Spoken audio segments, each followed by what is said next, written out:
L'Hebdo africain, notre rendez-vous hebdomadaire en partenariat avec le Timbuktu Institute. Chaque mercredi, nous recevons des experts sur les questions stratégiques pour le continent africain. Nouvelle force antiterroriste alternative aux présences militaires. C'est l'objet de notre décryptage aujourd'hui. Et pour en parler, nous sommes en direct avec Dr Bakary Samb, directeur régional du Timbuktu Institute. Bonjour.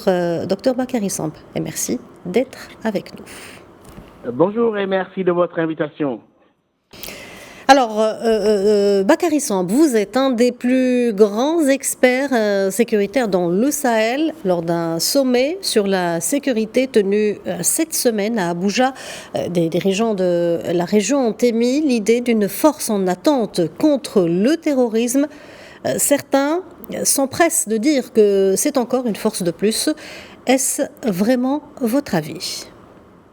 Oui, je crois que cette réunion qui s'est tenue à Abuja et à l'issue de laquelle les chefs d'État, à la tête desquels le président Tinubu du Nigeria, il y a aussi le président du Togo et du Ghana, qui ont appelé à la mise en place d'une force conjointe de l'Afrique de l'Ouest contre le terrorisme. Et je crois que c'est, à mon avis, d'une certaine pertinence. D'autant plus que, si on observe bien, la CEDEAO semble avoir été mis de côté depuis ces dernières 10 années dans la lutte contre le terrorisme au profit d'un G5 Sahel qui finalement n'a pas pu fonctionner. Et je crois que la CEDEAO a la pertinence sur le plan organisationnel de pouvoir aussi bien couvrir les pays du Sahel central, c'est-à-dire le Mali, le Niger et le Burkina, mais aussi les pays du Golfe de Guinée. Et je crois que c'est une bonne initiative si cette fois-ci il y a une réelle coordination, une volonté d'aller de l'avant, mais aussi la possibilité de mettre en place les ressources nécessaires pour rendre opérationnelle cette force. Alors, quels seraient les enjeux d'une telle force dans le contexte actuel de tensions diplomatiques et du rejet des présences militaires dans la région ? C'est vrai que dans les stratégies précédentes, notamment avec le G5 Sahel, qui ces dernières années a été l'interlocutrice de pas mal de partenaires internationaux, il y avait cette stratégie qui finalement a abouti à un échec. C'est-à-dire qu'on avait tenté d'extraire le Sahel central du reste de l'Afrique de l'Ouest, alors qu'il y avait des continuums socioculturels sur le plan géostratégique aussi. Ces frontières n'étaient pas complètement établies.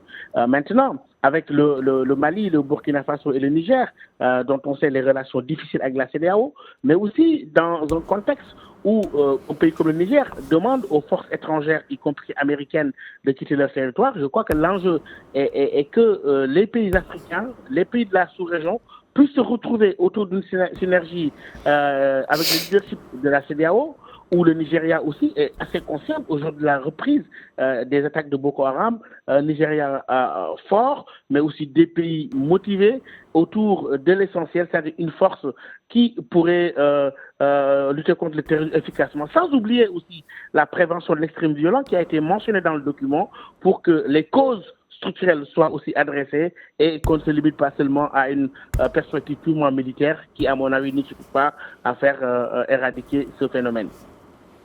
Docteur Bakary Samb, pensez-vous que cette idée de nouvelle force pourrait impulser une nouvelle dynamique de coopération sécuritaire régionale renforcée malgré les velléités actuelles ? Oui, je pense que la situation actuelle l'impose, où on assiste à une forme d'enlisement, notamment dans la zone des trois frontières, malgré les efforts des pays de l'Alliance du Sahel, mais aussi qu'on se retrouve dans une situation où il y a une recrudescence, en tout cas une reprise active des attaques dans le bassin de la Tchad concernant le Niger et le Nigeria. Cela veut dire qu'il y a une nécessité aujourd'hui de dépasser ces velléités-là, de se concentrer sur l'essentiel.